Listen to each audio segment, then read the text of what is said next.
I have a theory that North Korea is an amazing country because So do I. you never hear the opposition in North Korea complain about it. So they must be so You never. happy. Yeah, you're right, Raybon. Right. They never do It's running complain. things.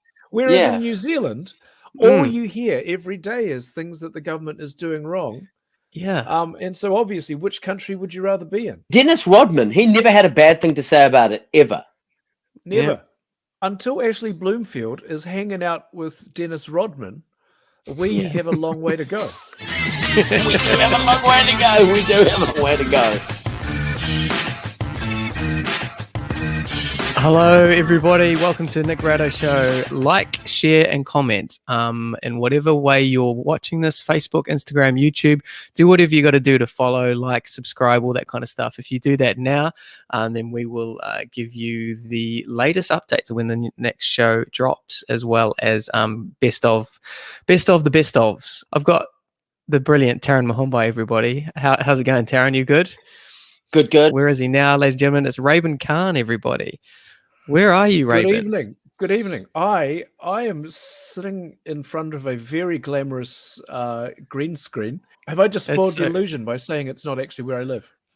No, it's good. No. I mean, I don't imagine that you lived in a cartoon world. I think people would have assumed, assumed that it may have been a green screen.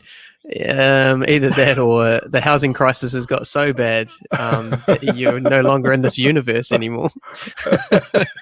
Yeah, green screens are going up 20% a year. It's crazy. So, yeah, man. Zoom backgrounds. Do you know what I've heard is really going well at the moment is tiny green screens. I think that's the next thing. A green handkerchief. Yeah. Just get a green handkerchief and that's your tiny screen. Didn't they move on from green screen, though, to blue screen? Like, No, the other way around. By the time they got to Gumpy, like, was it blue or green? I think it was blue, the movie. Yeah. You saw the movie that made us? Yes. And they did that scene with Private Dan where he lost his legs. Yeah. And it was pretty phenomenal how they did that. And that's really committed acting, to amputate your legs for just one gig. Yeah. Did he win an Oscar for that? I really hope. They would have to give it to you, right? Like, imagine getting nominated. You'd certainly want the nomination. So you got the 3 nominees or whatever, and it says, and the winner is, and Raybon Khan, you didn't do any of this, but I lost my arm. And then you got announced as the winner. Do you know what I'm going to do? Even though the camera's on me, I'm throwing my prosthetic arm in disgust. Yeah. You're like, no! and then the other split screen will hit Raybon in the head like that. Former Prime Minister Sir John Key came out this week and likened New Zealand to North Korea. So I'm sure that in North Korea there's lots of podcasts discussing this. I have a theory that North Korea is an amazing country because you never hear the opposition in North Korea complain about it.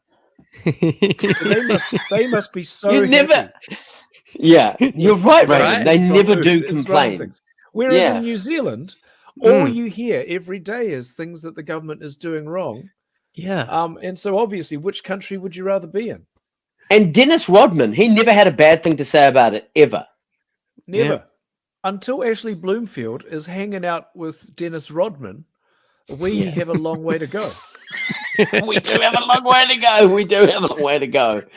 We only see the problems in our own country because that's what's on our news. If they started that 1 o'clock briefing with, here are the numbers from New South Wales, here are the numbers from Melbourne, and here's the UK, they have no petrol. It's like, what? Yeah. How did COVID get rid of their petrol? And have you guys seen Contagion? Yeah. They played it the other night. They played it the other night on TV. Yeah. It's like playing the Titanic on a cruise. But what is incredible watching this film, even though it gets everything about it right, what it doesn't get right, and it's an odd one, is that everyone in America in this film wants to live. Yeah. Right. So they all believe the disease is real, and they all want the vaccine. none of them are saying, "Oh, those corpses, they're just faking. Yeah. They're fallen." Yeah. And there's none of that. So no one could predict this totally weird thing where it's like, yeah, there's an asteroid coming. We're not even going to blow it up. I think that asteroid is a green screen. But remember when we were all locked down and everyone said, "Oh, we just got to wait for the vaccine, and then we're free." And everyone was like, "Yeah, can't wait for that vaccine. Can't wait for that vaccine." Now we've got the vaccine. Everyone's like, "Whoa! What's all this vaccine talk?" And it's. I think what happened. See, people are like, "Yeah, we'll get the vaccine in a few years." Until then, is I think they're annoyed with the efficiency, how quickly they created the vaccine. So when I'm at a restaurant, for example, when the food comes out too quick, you're suspicious. I feel like is that a similar vibe? They feel like it's undercooked. I would be suspicious if the vaccine came out like a month later, like on day one sort of thing, but it came out of a company in Wuhan. Yeah, that would make me suspicious. It's like, wait a minute, hold on. Are you guys fans of James Bond? Yes. Anyway, it's finally going to be in a couple of weeks, and they're already, before it comes out, his last James Bond film, already people are going, "Oh, who should be the next James Bond?" Do you think that the next James Bond is going to be maybe slightly different with the fact that now they're no longer in Europe? You're not going to get the post-Brexit James Bond going to the south of France and hanging out and ordering these fancy drinks and having it off with these fancy, femme fatales with accents. They'll all be. I love how you just said having it off. I don't think I've heard that since the 80s. I don't think this is the last we've seen him, because I think the next Bond will just be him, James Bond, in a courtroom with 34 Me Too allegations. Yes. Against him, raging over many years. Are you saying there's an agent whose code number is 00 Me Too? Yeah. Not 007, it's just #7.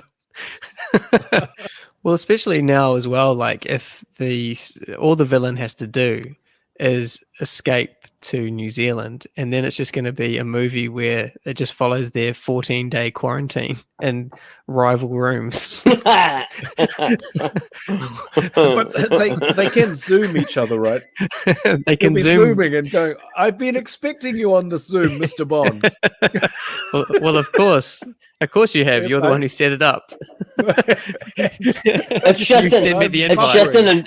So if they do recast James Bond, and let's say hypothetically it is a female, does the female character still retain the name James Bond, or does it become Jamie Bond?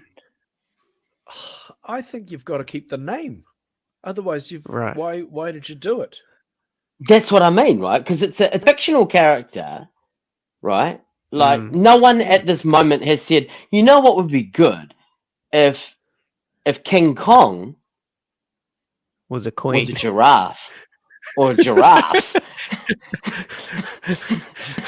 I am 100% open for anyone being James Bond. I'm just curious how they're going to do it. That's all. And then do they keep the same name?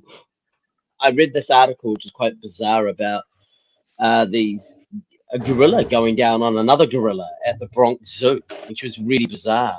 What's happened is that the parents have made a big song and dance going, oh my God, look what that gorilla's doing. Do you think this is how that gorilla got to play the part of King Kong over the giraffe? I think that's exactly how he casting couch. Yeah, it's 100% casting couch. I don't really think of anyone in the animal kingdom doing sex except to make a baby, right? Like David Attenborough describing them doing that. We're assuming he's experienced that. He may not have. You know what I mean? Are you suggesting that David Attenborough, who has seen every animal in the world, Sir David Attenborough, who for decades has seen every animal in the world, animals you don't even know the name of, doing things you've never. You think he doesn't know about every sexual variation? Not amongst humans. Like, I'm sure he knows everything that goes on in the animal kingdom, but he's away from his wife so much that I think he's dedicated his entire life to, animal sex. So do you think it's quite adventurous when he gets home? I reckon his wife's like, whoa! Yeah. He goes, come on, baby, let's do it lemur style. I'm the hippo, you're the sloth. I've been away for a few months. I've learned a few things, hun. Let's try this. Yeah. What are you doing with those termites and that stick? Yeah. Here's some honey. I'm the termites. He just comes home with these different tours, and she's like, "No, whatever you do, you can't go to the Amazon again." Why? Because you just come back too freaky. Hey, thank you, team. That was really fun. That was really good, guys. Tarun Mohanbhai, Raybon Khan, always a pleasure to have you on the Nick Rado Show. Like, subscribe, and follow.